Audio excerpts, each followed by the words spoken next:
Hello guys. I hope hi how are you? I hope all of you fine and thanks to Allah I'm fine. So guys आज मैं बहुत दिन के बाद फिर से आया हूँ एक नया टॉपिक को लेकर और जो टॉपिक है वो आपने थंबनेल में ऑलरेडी देख चुका है, लेकिन मैं ये कहना चाहता हूँ कि ये एक ऐसा कंट्री है, इस कंट्री का स्पेशली ज़्यादातर लड़की लोग, गर्ल्स लोग, हर आदमी का फेसबुक में अंदर में फ्रेंड लिस्ट में है ही। तो ये एक ऐसा कंट्री है जो सब आदमी जाना चाहता है, ज़्यादातर यंग स्टार जो यंग एज है वहाँ पे जाके घूमना चाहता है और स्पेशली अपने गर्लफ्रेंड को मुलाकात करना चाहता है। ये आपको भी पता है, मुझे भी पता है। तो गाइस ये एक ऐसा खूबसूरत कंट्री है और वहाँ का लोग बहुत फ्रैंक है। There peoples are very frank in Philippines, very nice. So इस कंट्री में अगर स्पेशली हमारे इंडिया और पाकिस्तान के लोग अगर विज़िट करना चाहते हैं, वहाँ पे अगर ट्रैवल करना चाहते हैं, ट्रैवल तो कोई नहीं करना चाहता है, बी फ्रैंकली बोल रहा हूँ, वहाँ पे सिर्फ गर्लफ्रेंड को मुलाकात करना चाहता है और कुछ नहीं है वहाँ पे।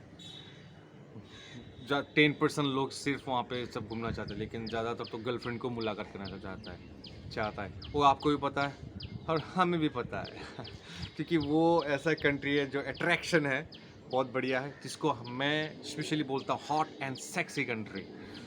तो गाइस मैं टॉपिक को ज़्यादा लंबा नहीं करूँगा, मैं आपको कुछ इम्पॉर्टेंट इंफॉर्मेशन दे रहा हूँ कि अगर आप फिलीपींस में ट्रैवल करना चाहते हो, वहाँ पे घूमना चाहते हो, मतलब गर्लफ्रेंड को मुलाकात करना चाहते हो, कुछ भी करो, खैर, तो वहाँ पे अगर आप जाना चाहते हो तो स्पेशली हमारे ये कंट्री इंडिया और पाकिस्तान के लिए कौन सा इजी प्रोसेस है वहाँ पे जाने के लिए।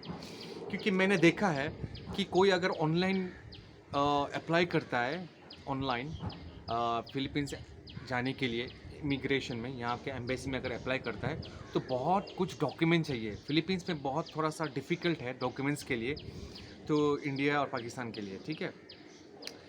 तो अगर आप ऑनलाइन अप्लाई करेंगे इमिग्रेशन में, मतलब यहाँ पे एम्बेसी में, तो आपको आईडी कार्ड, पासपोर्ट, उसके बाद आपका आईटी रिटर्न फाइल, स्पेशली हमारे यंगस्टर को, ज़्यादातर यंगस्टर के पास ये चीज़ नहीं होता है, क्रेडिट कार्ड, ये कुछ नहीं, ये दो डॉक्यूमेंट्स बहुत डिफ़िकल्ट है पाने के लिए, क्योंकि हर आदमी के पास आईटी रिटर्न फाइल नहीं होता है। तो अगर आपका एक भी डॉक्यूमेंट्स अगर मिस हो गया तो आपको एम्बेसी क्या करेगा, वो आपका जो डॉक्यूमेंट्स है उसको पूरी तरह से रिजेक्ट कर देगा और आपका पैसा भी पानी में गया, टाइम भी गया। और अगर आप किसी गर्लफ्रेंड को बोल के रखा है कि भाई मैं 8 तारीख को आने वाला हूँ, फ़्लाइट भी बुकिंग हो गया, तब क्या होगा? शायद आपको रोना पड़ेगा या फिर ब्रेकअप हो जाएगा। लेकिन उस ब्रेकअप को बचाने के लिए मैं आ गया आपके पास, आपके रिलेशन को बचाने के लिए, जो आपके लिए बहुत ही हेल्पफुल होगा। तो फिलीपींस में अगर इजी ही जाना है तो एक रास्ता है, जो एक ट्रिक है, मैं आपको बता रहा हूँ, जो ज़्यादातर लोग करते हैं। तो तो ये ट्रिक मैं आपको बताने वाला हूँ कि अगर आप वीज़ा अगर अप्लाई नहीं, आपके पास अगर आईटी रिटर्न फाइल नहीं है और अदर डॉक्यूमेंट्स, क्रेडिट कार्ड कुछ नहीं है, तो आपका एक दूसरा रास्ता है। वो रास्ता है, आप पहले सिंगापुर का जो वीज़ा है उसको अप्लाई करो ऑनलाइन। सिंगापुर का वीज़ा बिल्कुल इजी है इंडिया पाकिस्तान के लिए। पाकिस्तान के बारे में मुझे पता नहीं इतना, लेकिन शायद इजी होगा, लेकिन इंडिया के लिए बहुत इजी है, क्योंकि सिंगापुर गवर्नमेंट और इंडियन गवर्नमेंट बहुत अच्छा रिलेशनशिप है, ठीक है। तो वहाँ पे वीज़ा बहुत इजी मिल जाता है अगर आप ऑनलाइन अप्लाई कर दोगे। ज़्यादा डॉक्यूमेंट्स भी नहीं चाहिए, अपना पासपोर्ट, आईडी कार्ड और आपका जो स्पेशली सिर्फ क्रेडिट कार्ड आपको लेना पड़ेगा, यही एक चीज़ है। तो आपको क्रेडिट कार्ड लेना है। क्रेडिट कार्ड के लिए आपको क्या करना है, सिर्फ बैंक में आपको अप्लाई करना है। अगर आपका क्रेडिट कार्ड के लिए कुछ डिफ़िकल्ट हो रहा है तो आप एक काम करें, फिक्स डिपॉजिट कर दीजिएगा 2 लाख का, तो आपको क्रेडिट कार्ड मिल जाएगा प्राइवेट बैंक से। तो वो भी एक इजी प्रोसेस है, आप बैंक से बात कर लीजिएगा कि मुझे क्रेडिट कार्ड चाहिए, मुझे 2 लाख का मैं क्या बोलता है डिपॉजिट कर रहा हूँ, एफडी कर रहा हूँ, तो आपको एक क्रेडिट कार्ड दे देगा। वो क्रेडिट कार्ड से भी आपका काम चल जाएगा, ठीक है। अगर आपका आईटी रिटर्न फाइल नहीं है, कोई बात नहीं है। तो क्या करना है, आपको सिंगापुर का वीज़ा अप्लाई करना है। तो सिंगापुर का वीज़ा अप्लाई करोगे तो 3 दिन या 4 दिन के अंदर आपको वीज़ा मिल जाएगा। उसके बाद सिंगापुर का वीज़ा जब आपको मिल जाएगा तो आपको क्या करना है, एक सिंगापुर का अपना इंडिया से या फिर दुनिया के कहीं से भी, इंडिया से, अब मैं स्पेशली इंडिया का बोल रहा हूँ, पाकिस्तान का बोल रहा हूँ, तो यहाँ से एक टिकट लेना है, यहाँ का से एक टिकट लेना है सिंगापुर के लिए, और सिंगापुर से एक टिकट लेना है फिलीपींस के लिए, ठीक है। और फिलीपींस से रिटर्न टिकट यहाँ पे लेना है। तो आपको इस तरह से टिकट लेना है।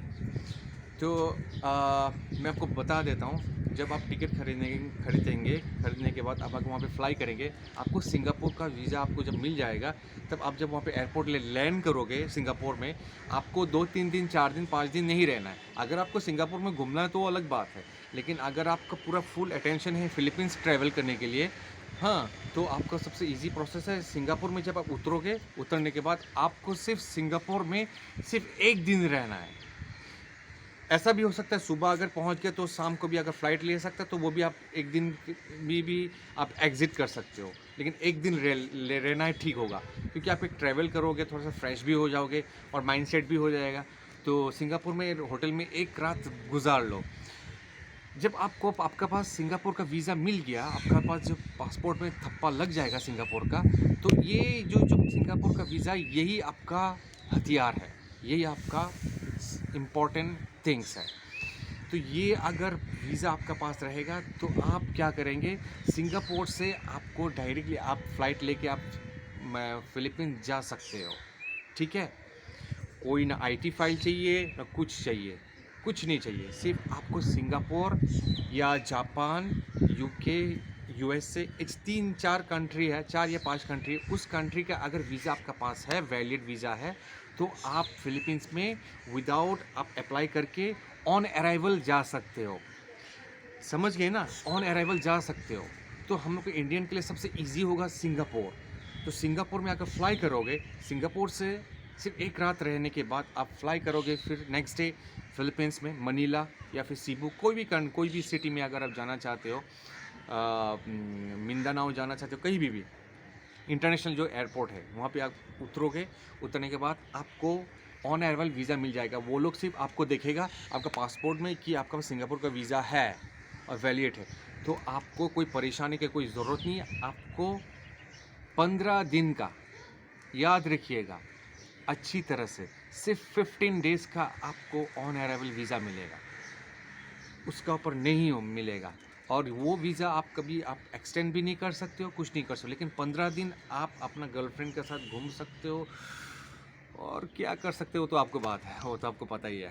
तो घूम सकते हो, जगह भी जो अच्छा प्लेस है वो आप घूम के देख भी सकते हो। तो ये 15 दिन का आपको वीज़ा मिल जाएगा तो फिलीपींस का। तो 15 दिन रहने के बाद आप क्या करोगे, एग्ज़िट कर लोगे इंडिया में। तो आप ये चीज़ आपको अच्छी तरह से याद रखना है। मैं फिर से कहता हूँ कि अगर आपको फिलीपींस डायरेक्ट जाना है तो आपको ऑनलाइन वीज़ा अप्लाई करना पड़ेगा इंडिया से आपका एम्बेसी में, और उसके लिए लॉन्ग प्रोसेस है और बहुत डॉक्यूमेंट्स वो लोग मांगता है, मुझे मालूम है। और एक भी डॉक्यूमेंट्स अगर क्लियर नहीं हुआ तो वो क्या होता है, वो रिजेक्ट हो जाता है, वो आपको रिजेक्ट कर देगा, ठीक है। तो इसके लिए आपको मैं यही सजेशन करता हूँ, अगर आप इजी प्रोसेस में जाना चाहते हो ईज़िली, तो आपको सिंगापुर वीज़ा लेना है, उस सिंगापुर से एक दिन रात को रहना है, उसका दूसरे दिन ही आपको फ्लाई करना है मनीला फिलीपींस के लिए, और फिलीपींस रह के आप फिर से रिटर्न इंडिया में आ सकते हो। तो ये एक इजी ट्रिक है, मैं आपको बता रहा हूँ, ठीक है। तो होप आप लोग को अच्छा लगा ये वीडियो और मेरा ये इन्फॉर्मेशन। अगर आपको मेरा वीडियो अच्छा लगा, बढ़िया लगा, तो मेरे चैनल को सब्सक्राइब करो, क्योंकि नेक्स्ट वीडियो में मैं आपको फ़िलीपींस या इंडोनेशिया के बारे में आपको बताऊंगा कि किस तरह से आपको फ़िलीपींस में जाना है, क्या करना है, कैसा रहना है। और अगर आपको इंडोनेशिया का वीज़ा के बाद अगर वहाँ पे शादी करना चाहते हो, वहाँ पे रहना चाहते हो, क्या प्रोसेस है, क्योंकि इंडोनेशिया का वीज़ा के बारे में मैं तो आपको 100% आपको मैं क्लियरली बता सकूँगा। और वहाँ पे किस तरह से रहना है, कैसा शादी करना है, शादी के बाद आपको कौन से वीज़ा अप्लाई करना है, पूरा A to Z डॉक्यूमेंट्स के बारे में आपको बता दूँगा। आपको सिर्फ मेरे डिस्क्रिप्शन में आपको मेरा लिंक मिलेगा, वहाँ पर आपको मेरा नंबर मिलेगा। अगर आपको मेरा हेल्प चाहिए स्पेशली इंडोनेशिया के लिए, तो एवरीथिंग, तो मैं आपको पूरी 100% आपका डॉक्यूमेंट से लेकर क्या क्या डॉक्यूमेंट चाहिए इंडोनेशिया में ट्रैवल करने के लिए, शादी करने के लिए, वहाँ पर रहने के लिए, उसके बाद क्या करना है, all to tell A to Z। अगर आपको हेल्प चाहिए तो मैं आपको हेल्प कर दूँगा। तो डिस्क्रिप्शन में मेरा नंबर है, आप मेरे व्हाट्सअप में आप मुझे मैसेज कर सकते हो और मैं आपको भी हेल्प कर दूँगा, ठीक है। तो ये रहा मेरा फ़िलीपींस का वीज़ा का जो एक आसान तरीका, जैसे कि आप वहाँ पर ट्रैवल कर सकते हो। होप आपको अच्छा लगा। और नेक्स्ट वीडियो में अगर आपको कुछ अगर आपको कुछ कहना है तो आप मुझे कमेंट बॉक्स में बताइए कि आपको किस तरह से क्या चीज़ का वीडियो चाहिए, क्या आपका इन्फॉर्मेशन चाहिए। मैं डेफिनेटली आपको हेल्प करूँगा जितना हो सके, ठीक है। तो आज के लिए इतना ही। Thank you so much. Tata, bye bye, शब्बा खैर, love you, bye bye Philippines, bye bye India.